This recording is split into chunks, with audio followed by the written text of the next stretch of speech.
मनासारखं कॉलेज मिळालं नाही, आता पुढे काय? इथं शब्द वापरलाय मनासारखं, मनासारखं. ओके. आणि तुम्हाला माहितीये माणसाचं मन कधी भरत नाही. एखाद्या मुलाला पी-आय-सी-टी कॉलेज मिळालं असेल, सी-एस. त्याचा विचार काय असतो? त्याचं मन भरतंय का? तर नाही. तो म्हणतोय मला सी-ओ-ई-पी पाहिजे होतं. एखाद्याला व्ही-आय-टी मिळालं असेल, तर तो म्हणतोय मला पी-आय-सी-टी पाहिजे होतं. एखाद्याला डी-वाय पाटील कॉलेज मिळालं असेल, तर तो काय म्हणतोय, की नाही, नाही मला पी-सी-सी-ओ-ई पाहिजे होतं. म्हणजे मनासारखं कॉलेज तुम्हाला कधीच मिळणार नाही, हे लिहून घ्या. इव्हन तुम्हाला सी-ओ-ई-पी, सी-एस जरी मिळालं असेल, तरी तुम्ही म्हणाल सी-ओ-ई-पी, सी-एस, टी-एफ-डब्ल्यू-एस हवं होतं. हां, मन कुणाचं भरेल? सी-ओ-ई-पी, सी-एस, टी-एफ-डब्ल्यू-एस ज्याला मिळालं आहे, तर त्याचं मन भरेल. पण मोस्ट ऑफ केसेसच्या स्टुडंटमध्ये मनासारखं कॉलेज त्याला मिळत नाही किंवा कुणालाच मनासारखं कॉलेज मिळत नाही, हे फिक्स आहे. बरोबर आहे. मग असं कसं म्हणताय, की मनासारखं कॉलेज मिळत नाही, मग आम्ही कुठल्याही कॉलेजवर आमचं मन भरून घ्यायचं का? तर नाही. एकदा चेक करायचं, ते कॉलेज योग्य आहे की नाही? आपण तिथं व्यवस्थित करू शकतोय की नाही? आणि पहिली गोष्ट म्हणजे काय? थोडंसं आपल्या पर्सेंटाइलकडे पण पाहायचंय मुलांनो. आता प्रॉब्लेम असा आहे, की मला एक काल फोन आला, की 60 ते 70 पर्सेंटाइल होते त्यांना. ओके. आणि त्यांचं म्हणणं आहे, की आम्ही विद्याप्रतिष्ठान बारामती कॉलेज एवढ्या वर टाकतोय, एवढ्या वर टाकतोय, पहिल्या नंबरला टाकतोय, तरी कसं मिळेना नाही आम्हाला. बरोबर आहे का नाही? पण हे चुकीचं आहे. कॉलेज वर टाका, खाली टाका, ते तुमच्या लिस्टमध्ये आहे. याचा अर्थ ते तुम्हाला चेक होणार आहे. तुम्ही त्यासाठी अप्लाय केलंय. बरोबर आहे. मग ते वर टाकल्याने काय फरक पडतो का एक्स्ट्रा? तर काही फरक पडत नाहीये. जर तुमच्या पर्सेंटाइल तिथं मॅच होत असतील, जर तुम्हाला मार्क्स तिथं जर तुमचे पर्सेंटाइल मॅच होत असतील, ॲडमिशन मिळत असेल, तर ते कॉलेज तुम्हाला अलॉट होऊन जाणार आहे. त्यात काही प्रॉब्लेम नाहीये. बरं. पण आपला टॉपिक काय होता, की मनासारखं कॉलेज मिळालं नाही, तर पुढे काय करायचं? तर पहिली गोष्ट तुम्हाला सांगतोय, तुम्हाला जे कॉलेज मिळालंय ना, मला कमेंटमध्ये सांगा आणि त्याचबरोबर तुमचं पर्सेंटाइल मला सांगा. मी चेक करतो, की नक्की ह्या पर्सेंटाइलला हे कॉलेज बेस्ट आहे की नाही, वर्थ इट आहे की नाही. आपण हे कुणाला म्हणू शकतो, की ठीक आहे बाबा, एकदम चांगले एक्स्ट्राऑर्डिनरी पर्सेंटाइल आहेत. तरी पण काही मिस्टेकमुळं त्यांना जर मनासारखं कॉलेज मिळालं नसेल किंवा त्यांना जे वर्थ इट कॉलेज आहे, त्यांच्या लेव्हलचं जे कॉलेज आहे, ते मिळालं नसेल, तर त्या ठिकाणी आपली काउन्सिलिंग ही नक्की तुम्हाला कामी येणार आहे. प्रीमियम बॅच आहे, क्लासिक बॅच आहे. तुम्हाला सर्व फीचर्स वगैरे सर्व माहिती आहे. वाटल्यास डिस्क्रिप्शनमध्ये सगळ्या गोष्टी मी प्रोव्हाईड केल्यात. वाटल्यास हा माझा इथं नंबर आहे. फोन खूप येतायत. मग त्यासाठी प्रयत्न करा, की जास्तीत जास्त WhatsAppवरती मेसेज करा. तुम्हाला नक्की सर्व डिटेल्स वगैरे व्यवस्थित मिळून जाईल. काही एक अडचण नाहीये. आपण याच्यामध्ये तुम्हाला पूर्ण कोऑपरेट करणार आहोत. ओके. तर विषय मनासारखं कॉलेज मिळालं नाही. तर फर्स्ट ऑफ ऑल मी तुम्हाला सॉरी म्हणतो. कारण का? तर कॉलेजचे कट ऑफ एवढे वाढलेत. बरं, कॉलेजचे कट ऑफ वाढलेत का फक्त? नाही. विद्यार्थी संख्या वाढली. जर तुम्ही 2025 चे कट ऑफ चेक कराल आणि 2026 चे कट ऑफ चेक कराल, तर प्रत्येक कॉलेजचा ऑलमोस्ट एक 5 ते 10 पर्सेंटाइलचा फरक पडलाय. हो, एवढा फरक पडलाय. कारण का? तर यावर्षी फर्स्ट ऑफ ऑल 2 अटेम्प्ट आपल्याला आलेले आहेत. यापूर्वी सी फक्त एका अटेम्प्टमध्ये व्हायचे. यामध्ये 2 अटेम्प्ट आलेले आहेत. बरोबर आहे. कट ऑफ वाढणार आहेत, ही सर्वांना गॅरंटी होती, की यावर्षी कट ऑफ वाढणार आहेत. पण ते कितीनी वाढणार आहेत, हे कोणच एक्झॅक्ट सांगू शकत नव्हतं आणि ड्रास्टिकली कट ऑफ इन्क्रीज झालेत. मग ज्या मुलांनी अपेक्षा ठेवली होती, की मला व्ही-आय-टी मिळेल, तर त्यांना कुठेतरी आता डी-वाय पाटील अकुर्डीवर समाधान मानून घ्यावं लागतंय. मी तुम्हाला एक माझ्या अनुभवावरून सांगतो किंवा आमचे जे स्टुडंट आहेत, जे सध्या करतायत, त्यांच्या अनुभवावरून सांगतो, की कोणतंही कॉलेज वाईट नाही. इव्हन तुम्ही कुठलंही कॉलेज पकडा, कॉलेज हे चांगलंच आहे. त्या पद्धतीने तुम्हाला ते बेस्ट देण्याचा प्रयत्न करतंय. कोणतंही कॉलेज वाईट नाहीये. तर तुम्ही असा मनात गैरसमज करून ठेवलाय बऱ्याचशा जणांनी, की आम्ही जर पी-आय-सी-टीत गेलो, आम्ही जर सी-ओ-ई-पीत गेलो, तर डायरेक्टली 4थ्या वर्षी आम्हाला डायरेक्ट प्लेसमेंट देणार. हां, झालं तुझं काम असं म्हणणार. नाहीये. जरी तुम्ही पी-आय-सी-टीत गेले, जरी सी-ओ-ई-पीत गेले, टॉपच्या कॉलेजमध्ये कुठलेही जा, व्ही-जे-टी-आयमध्ये जा, एस-पी-आय-टीमध्ये जा. तुम्हाला स्ट्रगल हा करणंच आहे. स्ट्रगल हा करणंच. तिथं जाऊन जर तुम्ही निवांत बसले 4 वर्ष, तर तुम्हाला मी गॅरंटी देतो, नाही मिळणार आहे प्लेसमेंट. कारण बाकीचे जे मुलं एक्स्ट्राऑर्डिनरी आहेत. आता पी-आय-सी-टीचा तुम्हाला प्लेसमेंट रेशिओ सांगतो. पी-आय-सी-टीचा प्लेसमेंट रेशिओ आहे 93%. तुम्ही लास्ट इयरच्या वेबसाईटवर तुम्ही चेक करू शकताय किंवा आमच्या बॅचच्या वेळेस सी-एसचं ज्यांचं प्लेसमेंट होतं, तर ते 93% मुलांचं प्लेसमेंट झालं होतं. याचा अर्थ असा आहे, की वरचे 7% मुलं आहेत, की ज्यांना काही येत नव्हतं, ज्यांनी काही केलं नाही, तर नाही.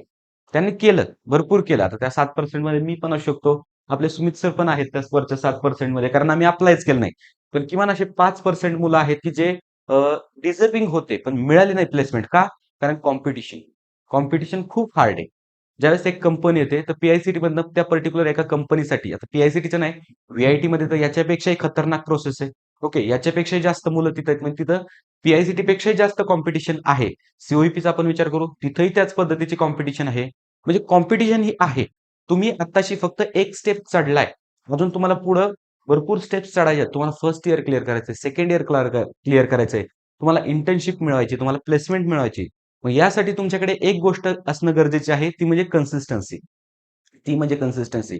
तुमच्याकडे कितीही टॅलेंट असो, कितीही क्वालिटी असो, राजशामानी साहेबांचं वाक्य आहे, कितीही टॅलेंट असो, कितीही तुमच्याकडे काय असो, पण जोपर्यंत तुमच्यात कन्सिस्टन्सी येत नाही, तोपर्यंत तुम्ही सक्सेस होऊ शकत नाही. त्याच्यामुळे कन्सिस्टन्सी आणा.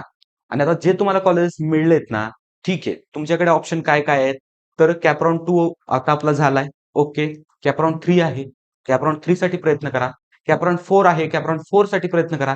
जर फीस भरायला तुम्ही तयार असाल, तर स्पॉट राउंडसाठी प्रयत्न करा. ओके. किंवा आय-एल-एससाठी सुद्धा प्रयत्न करू शकता. त्याच्यावर मी व्हिडिओ बनवणार आहे डिटेलमध्ये, की आय-एल-एसला जायचं की नको किंवा स्पॉटला जायचं की नको डिटेलमध्ये व्हिडिओ बनवणार आहे. त्यामुळे चॅनलवर नवीन असाल ना तुम्ही, तर चॅनलला नक्की सबस्क्राईब करून ठेवा. स्पॉटला जायचं का? तर हो, नक्की जायचं. काय फक्त ओपनची तर फी भरावी लागते. पण आय-एल-एसमध्ये आपल्याला 3x तिप्पट फी भरायला लागते प्रत्येक वर्षी. मग त्याच्यामुळे माझं तिथं असं म्हणणं येत असतं, की आय-एल-एस नको जायला. कारण का? की प्रत्येकाची कॅपॅसिटी नसते, की एवढी-एवढी फी भरावी.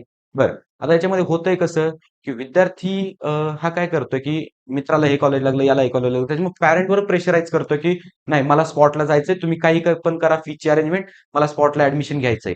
किंवा बरेचसे विद्यार्थी असे पाहिलेत, की पालकांना म्हणतात, की आपण मॅनेजमेंट ॲडमिशन घ्यायचंय. जर पालकांची आर्थिक कंडिशन ठीक असेल, तर ते घेऊ. काही अडचण नाही, घेऊ शकतायत. पण नसेल, तर तिथं फोर्स करण्यात त्यांना अर्थ नाही. त्याच्यामुळे विद्यार्थ्यांनी थोडेसे डोळे उघडणं गरजेचं आहे. आणि तुम्हाला सांगतो, की हिरा जो असतो, तो हिरा कुठनंही चमकतो. हिरा तुम्ही कुठेही ठेवा, तो चमकतोच. मग कॉलेज एवढं मॅटर करत नाही. जेवढं तुम्ही सभोवताली वलय बनवून ठेवलंय ना तुमचं, तर तेवढं कॉलेज मॅटर करत नाही. हां, हे कुणासाठी सांगत होतो मी, की ज्यांना त्यांच्या पर्सेंटाइलवरचं बेस्ट कॉलेज मिळालंय, हे मी त्यांच्या संग सांगत होतो. म्हणजे आता पहा ना, जर समजा तुम्हाला कमी पर्सेंटाइल असतील, एक 50-60 पर्सेंटाइल असतील, तर या कॉम्पिटिशनमध्ये कॉलेज मिळणं, ते पण टेक ब्रांचेससाठी मिळणं, ही नशिबाची गोष्ट आहे. ही खूप महत्वाची गोष्ट आहे. त्यात पण आपण असं करतो, की नाही मला हे पाहिजेच नाही. आता बरेचसे मुलं काय म्हणतात, की सिंहगड कॉलेज आम्हाला नकोच आहे, लिस्टमध्येच नकोय. का नकोय? याच्यामागचं कारण विचारलं, नाही, नाही सर आमचे हे काका होते आणि त्यांनी आम्हाला सांगितलं, की असं-असं झालंय तिथं, मग ते आता कॉलेज बंद होणार आहे. कसं बंद होणार आहे? सिंहगड एक नाही कॉलेज पुण्यात. सिंहगडचे 7-8 कॉलेजेस आहेत पुण्यात. सिंहगड लोणावळा आहे, आंबेगाव आहे, नरे हे. त्याच्यानंतर आपण पाहिलं तर सिंहगडचं कॉलेज जर आपण पाहिलं, सिंहगडचं इव्हन पंढरपूरला कॉलेज आहे. कोर्टी म्हणून पंढरपूरला सिंहगडचं कॉलेज आहे. त्याच्यानंतर कोंढव्यात सिंहगडचं कॉलेज आहे, कोंढवा सासवड रोडला. Okay, Sinhagad Vadgaon main branch त्यांची तिथं आहे. एवढ्या ब्रांचेस बंद होणं हे काय शक्य नाहीये. त्याच्यामुळे काय करायचं, अफवांवर विश्वास ठेवू नका. तुम्हाला वाटतंय ना, तर सिंहगडच्या वेबसाईटवर जा तुम्ही. एकदा पहा, हे बघा मी कॉलेजचं प्रमोशन करत नाही. पण ज्यावेळेस आम्ही ॲडमिशन घेतलं होतं, त्यावेळेस सिंहगड वडगाव हे वेगळ्या लेव्हलचा ब्रँड होता. हे तुम्ही कधीतरी सर्च करून पहा किंवा समजा जे सीनियर्स आहेत ना तुमचे, दादा, भाऊ, बहीण कोणी जर असतील ना, त्यांना विचारून पहा, की सिंहगड कॉलेजची हाईट किती होती किंवा त्यांचं मेरिट किती जायचं. एकेकाळी 96-97 पर्सेंटाइलवर कॉलेज तुम्हाला मिळायचं.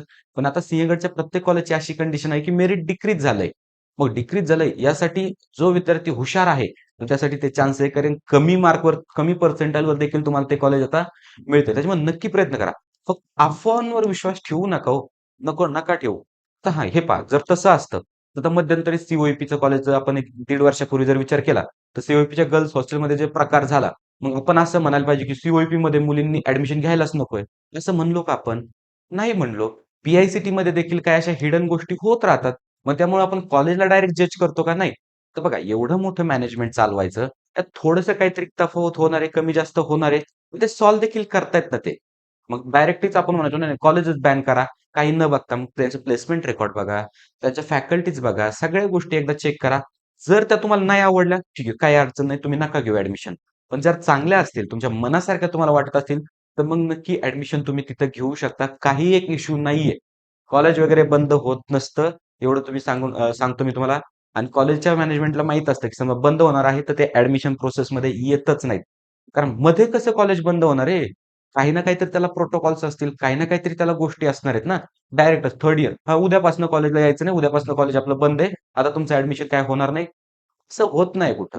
असं होत नाही. आता मेन कंपनीज आता पहा ना, ज्यावेळेस समजा फोर्ड मोटर्स इंडियाला सोडून गेली. फोर्ड. बऱ्याच जणांना माहीत असेल. फोर्डच्या चांगल्या गाड्या होत्या इंडियावर वगैरे. पण त्यांनी अगोदर 2 वर्षापूर्वी सांगितलं, की आम्ही इथं पॅकअप करतोय. ओके. आमचे जे बंद हे ट्रान्झॅक्शन आहेत, ते आम्ही इथं क्लोज करतोय. मग तुम्हाला घ्यायची असेल गाडी तर तुम्ही घेऊ शकता, नाहीतर नाही घेऊ शकता. त्यांनी अगोदर 2 वर्षापूर्वी नोटीस दिली. त्याच्यानंतरने देखील ते सर्व्हिस प्रोव्हाईड करतात. मग हा एक स्टँडर्ड प्रोटोकॉल असतोय. आता सध्या सुद्धा तुम्हाला वाटत असेल Ford सोडून गेलं म्हणजे Fordच्या गाड्यांची सर्व्हिसिंग कुठे होते? तर होते. ऑथराइज्ड डीलरशिप आहेत त्यांच्या तिथं सर्व्हिस प्रोव्हाईड करतायत ते. मग या सगळ्या गोष्टी आहेत. हे बघा, मी तुम्हाला ह्याच्यामधनं एकच सांगतो, की तुमचे डोळे उघडे ठेवा. जोपर्यंत तुम्ही ती गोष्ट पाहत नाही, तोपर्यंत तिला जज करू नका. किंवा स्वतःच्या कानाने काही ऐकत नाही. कॉलेजच्या स्टाफकडनं, मॅनेजमेंटकडनं, तोपर्यंत त्याच्यावर विश्वास ठेवू नका. फक्त यानं सांगितलं, त्यानं सांगितलं, याच्यावर विश्वास ठेवू नका. तर बरेच जण असे आहेत, की जे पी-आय-सी-टीला पण नावं ठेवतात. बरोबर आहे. पी-आय-सी-टीमध्ये नावं ठेवतात. बरेच जण म्हणतात, की व्ही-आय-टीत आता खूप मुलं वाढलेत. हां, ठीक आहे, मुलं वाढलीत. 2 कॉलेज एकत्र झाली. हे तुम्हाला कोण सांगणार नाही ना. व्ही-आय-टी, व्ही-डबल-आय-टी पहिले वेगवेगळे होते. आता ते एकत्र झालेत. हे तुम्हाला कोण सांगणार नाही. ज्या कंपनीज येतात त्यांचा नंबर किती आहे तो पहा ना एकदा. 400-450 पेक्षा जास्त कंपनीज व्ही-आय-टीला व्हिजिट करतायत. ते तुम्ही एकदा पहा. त्यांचे कट ऑफ पहा. त्यांचं प्लेसमेंट रेकॉर्ड पहा. सगळ्या गोष्टी पहा आणि त्यानंतरच गोष्टी आपल्याला डिसिजन ठरवायचा आहे. मग आता एक गोष्ट करायची तुम्हाला. मनासारखं कॉलेज नाही मिळालं ना तुम्हाला, पण तुमच्या पर्सेंटाइलवर जे बेस्ट आहे ते तर कॉलेज मिळालंय. ओके. ते तर कॉलेज जर मिळालं असेल तुम्हाला, की मग तुम्ही सॅटिस्फाईड आहात.